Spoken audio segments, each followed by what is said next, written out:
ఉత్తర Korea అధ్యక్షుడు Kim నిర్ణయాలతో బయటి ప్రపంచంతో సంబంధాలు తెగిపోయి జైలు పక్షుల బతుకుతున్నారు అక్కడి ప్రజలు. అక్కడి ప్రజలు ఉపయోగించే ఫోన్స్ లో ఆటో సెన్సార్షిప్ ఎలా పనిచేస్తుందో చూసి ప్రపంచం నివ్వెరపోతోంది.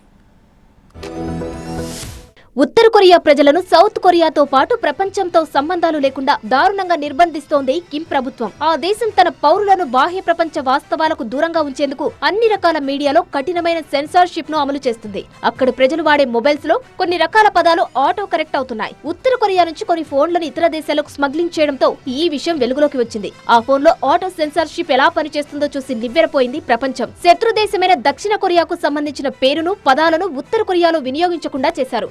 ఏదైనా సెర్చ్ చేస్తే ఆటోమేటిక్ గా స్పెల్లింగ్ మారిపోతుంది. ఉదాహరణకు దక్షిణ కొరియాలో స్నేహితుడిని ఒప్పా అంటారు, కానీ ఉత్తర కొరియా ఫోన్లలో ఒప్పా అనే పదం టైప్ చేయగానే అది ఆటోమేటిక్ గా కామ్రేడ్ అని మారిపోతుంది. అంటే ఒప్పా అనే పదం సౌత్ కొరియాకు చెందినది అయినందువల్ల ఆ పదం బదులు కామ్రేడ్ అని పడేలా సెట్ చేశారు.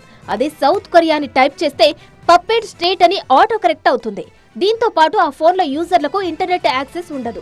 ఇక ప్రతి పౌరుడు ఏం చేస్తున్నాడో, ఎవరికి మెసేజ్ చేస్తున్నాడో ఎప్పటికప్పుడు స్పై చేస్తుంటారు.